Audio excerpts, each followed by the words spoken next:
We have the executive producer and writer. He's the showrunner here, and that's Nick Santora. Hi, Nick. Hello, how are you? Good to see you. Good to see you. And then, as I mentioned, Christoph Waltz, who's so great in so many different movies and things, and really has an intriguing role in this one, too. Welcome, Christoph. Thank you. Hi. Hi. So, Nick, let me just ask you, how did Most Dangerous Game come about? This, of course, is based on a very famous kind of story that started, decades and decades ago and has been done in various forms. Why did you think this would work in this new format that Quibi has devised here? I didn't know if it would work until I met with Quibi, and they were interested in the concept. And I had originally written this as, well, long story short, as a pilot for network television, and it didn't go. And so I was sitting on a 52-page pilot that I thought was pretty good.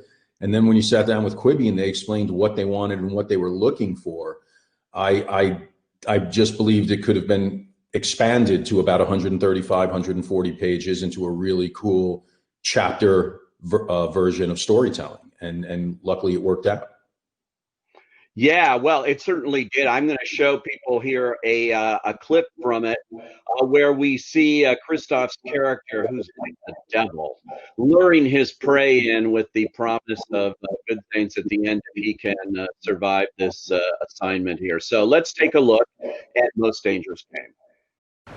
If you want to consider this, there are rules, most important of which is once you commit, that's it. No timeouts, no do-overs. My clients want to make absolutely sure you know exactly what you're getting into.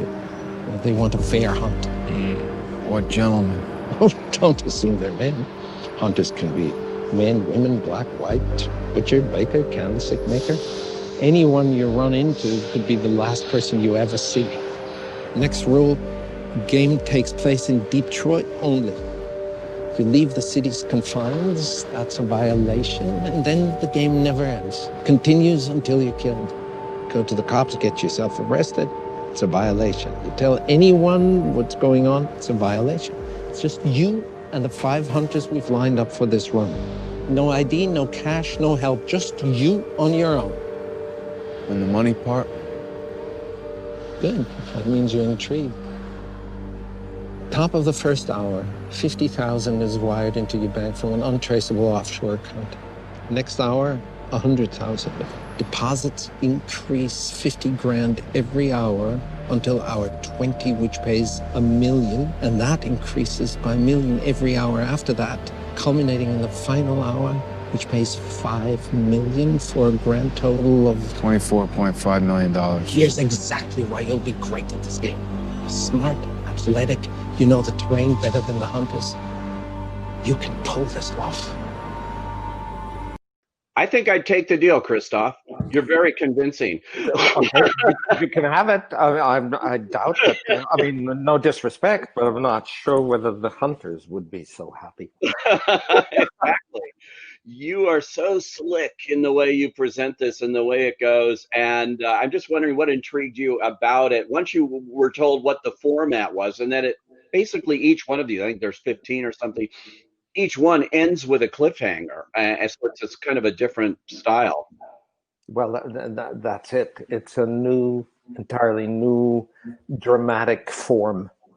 And that's exciting to participate in something innovative like that. The cliffhangers don't mean that, or 15 cliffhangers doesn't mean that the overreaching arc till, like in a proper 3-act movie, so to say, that it will have to come to an end. So that's, writer's masterful craft that's being at display here. Yeah, is this something when you get to the end of it, when you get to the last one, we see you driving off, and there's a definite indication this will continue. Is this an ongoing project that you're interested in continuing and doing, Christoph? What do you think? Of course. Yeah, no, for sure. But it's not my decision. You know, I'm just a faithful follower. Is there any difference in shooting this than it is in shooting a feature film from that point of view of how you act, how you do it? No, none whatsoever. Because you never shoot consecutively anyway in sequence, you know. It's all of that. What makes it that extraordinary form is writing, editing, and directing to a not entirely unimportant degree, of course. Yeah. Although your character is so intriguing because if he was just, Snively Whiplash and very villainous and one-dimensional, I don't think this would work at all.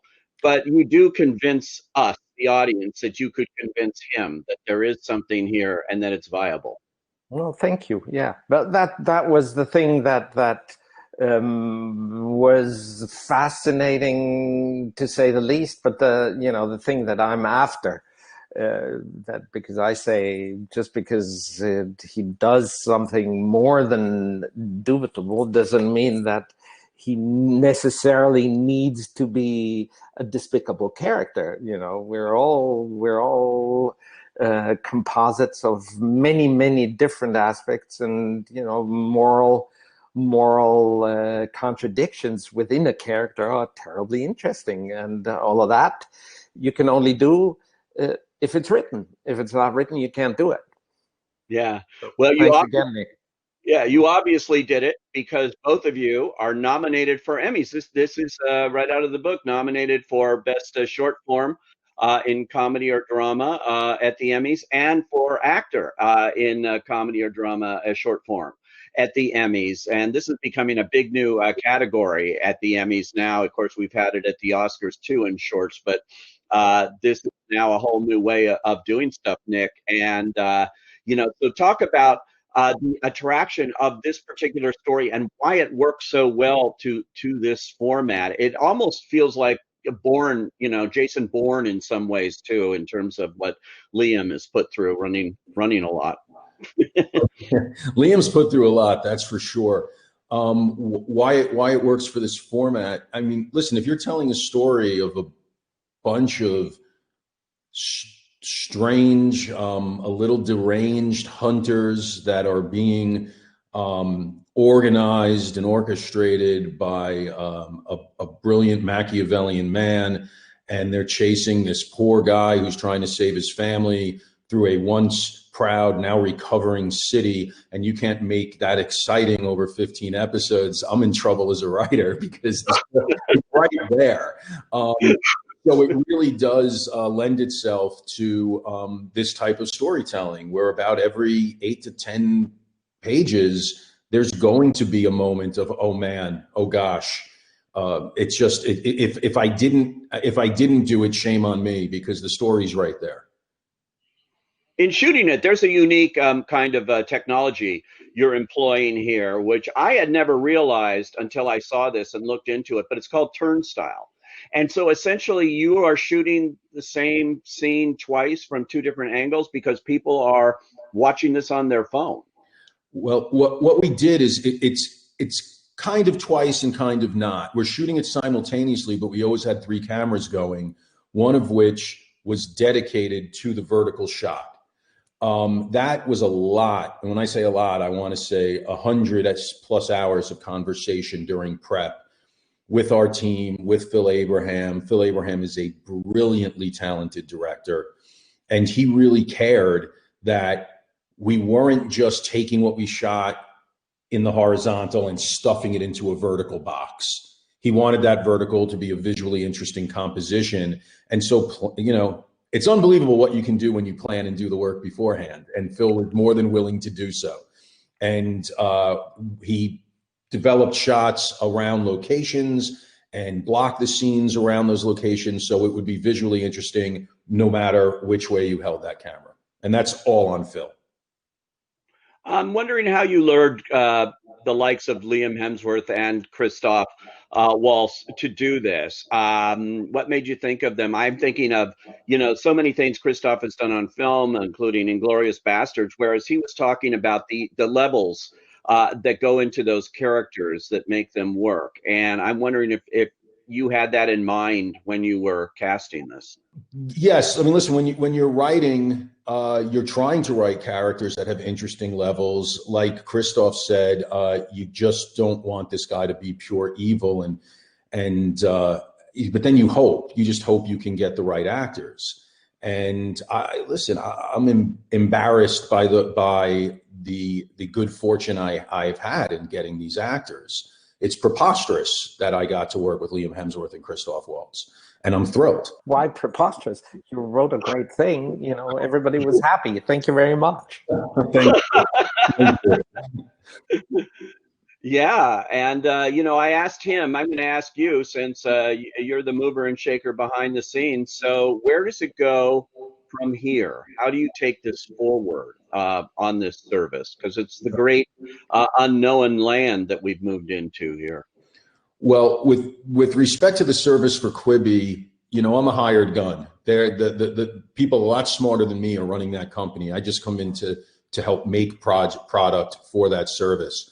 With respect to the show, we're currently prepping and getting ready for season 2, and it's going to be awesome.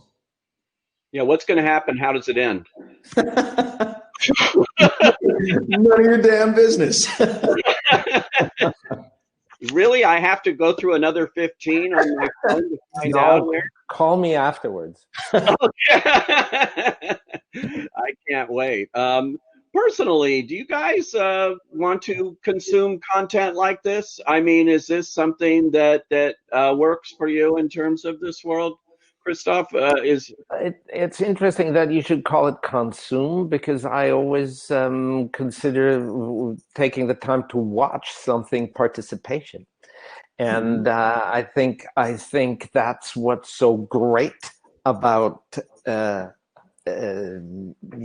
Nick's script, and possibly the format in itself, and certainly Nick's script for the format, that you can now participate at the spur of a moment without having to dedicate the day, more or less, because you go to the movies, which is fantastic, and I always advocate going to the movies. This is not written for the movies. This is not made for the movies. This is some quick engagement. It's a Quibi experience, and I think it's not only unique and new, I think it's fabulous.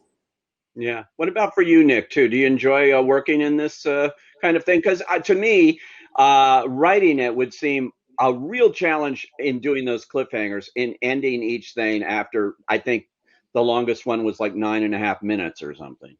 Yeah, I actually love the challenge of it. It's hard to get everything within 7 to 10 minutes. It's very hard editing.